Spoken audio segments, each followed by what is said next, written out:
E aí, beberam uma água? Eu bebi a minha. Então, nesses momentos de pandemia de coronavírus, beber água ajuda muito, né?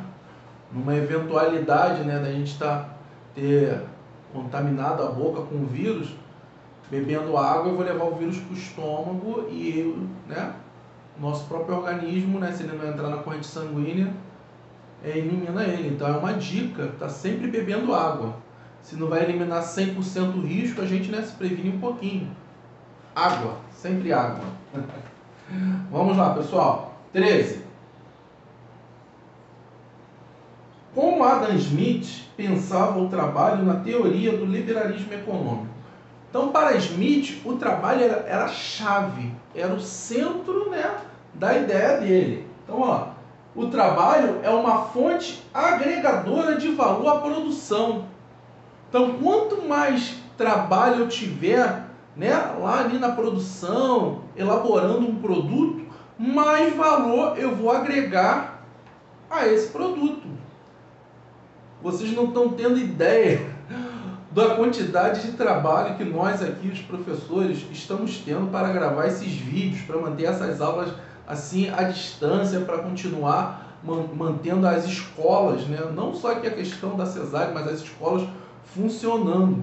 Nós estamos tendo muito mais trabalho do que se tivéssemos em sala de aula. Então estamos agregando muito valor ao nosso trabalho. Vou conversar com a direção lá, com a Geórgia, sobre essas ideias de Adam Smith, que quanto mais trabalho envolvido em um determinado produto, mais valorizado ele fica, Então a nossa aula teria que ser mais valorizada. É brincadeira, mas é assim que ele pensa. Então, se eu vou deter muito tempo produzindo algo, então esse produto ele vai ser muito mais valorizado. 14. Explique o que a expressão francesa laissez-faire e laissez-passer significa. Significa exatamente que o Estado deve garantir a liberdade de fazer. O que é fazer? Produzir no campo, na indústria, no comércio, e de passar. O que é passar? Vender. Então não tenho que criar barreiras por meio da alfândega para taxar produtos. Não. É a liberdade de fazer e a liberdade de vender. Tá? Lembrando, a ideia-chave, liberdade. 15.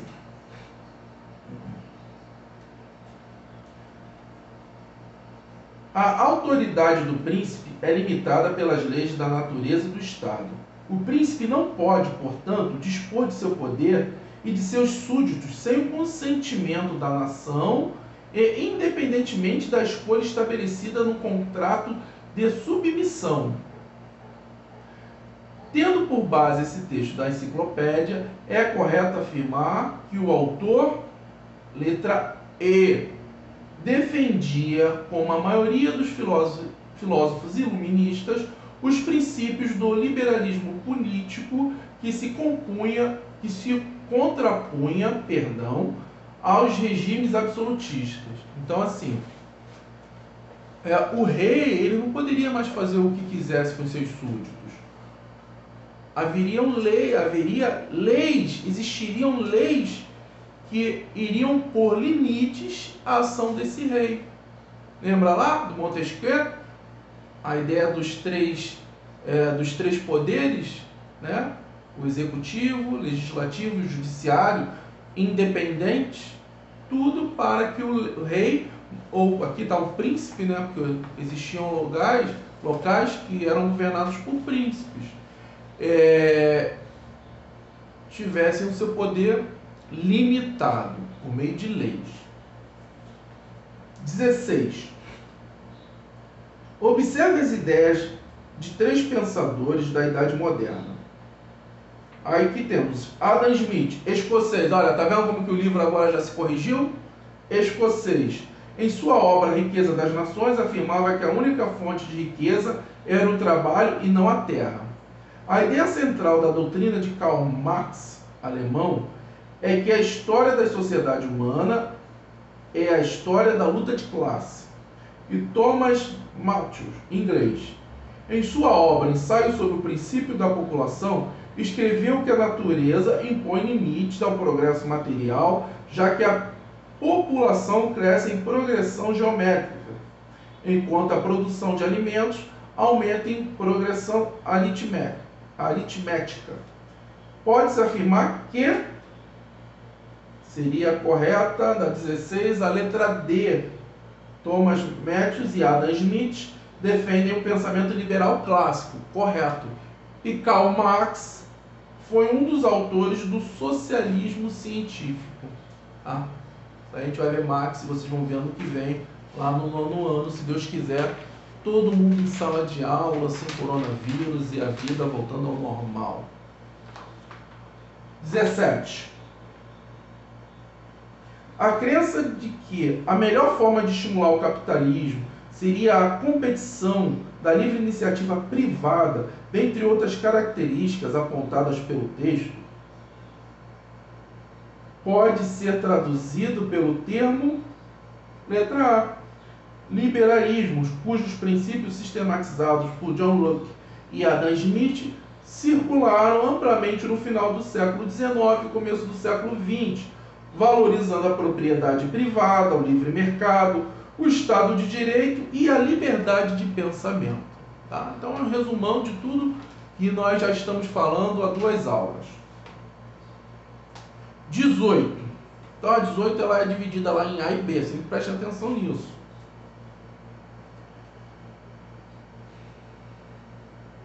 Conhecido como um dos mais importantes teóricos do liberalismo econômico do século XVIII, Adam Smith afirmava que, ao promover o interesse pessoal, o indivíduo contribuía para o interesse geral e coletivo.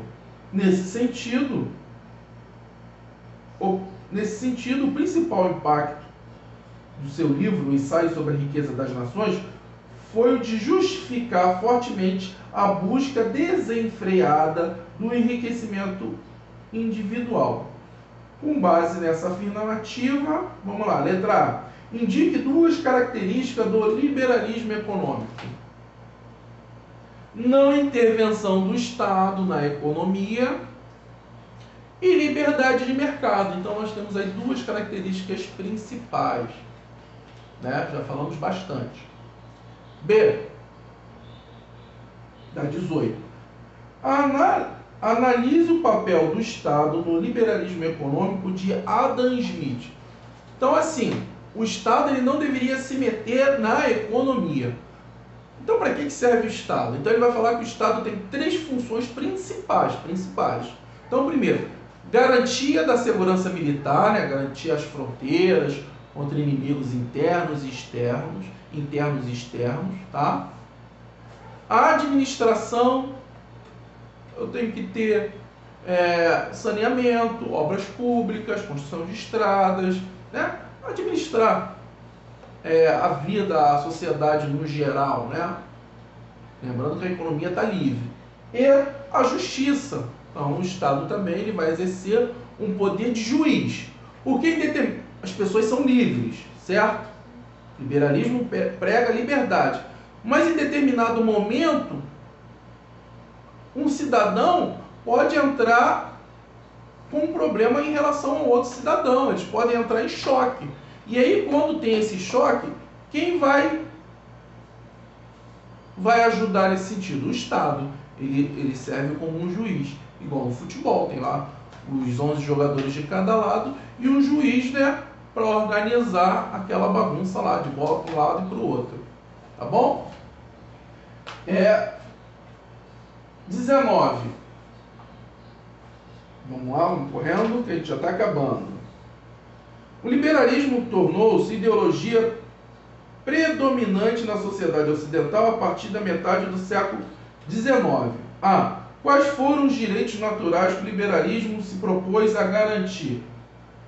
Direito à vida, direito à liberdade, direito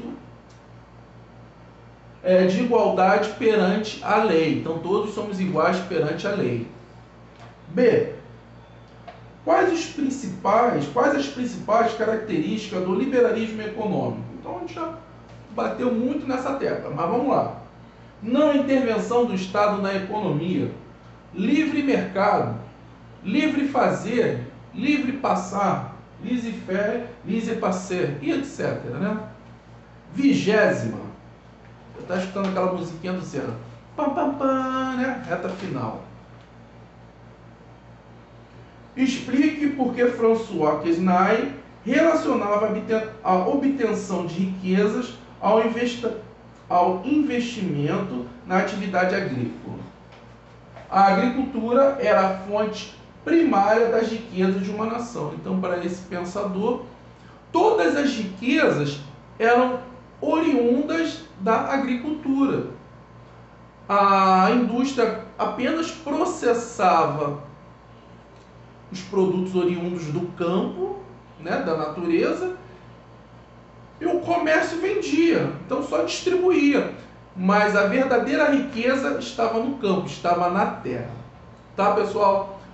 Próxima aula, iremos falar de como essas ideias liberais influenciaram aqui no Brasil no período colonial. Iremos falar de um cara chamado Marquês de Pombal, que era um déspota esclarecido. Lembra lá? Figura, nós falamos lá naquela aula passada, a figura dos déspotas, né? Então eram os déspotas esclarecidos. Governantes que tinham um pouco desse pensamento liberal. Até lá, até a próxima aula. Um abraço grande, fiquem com Deus.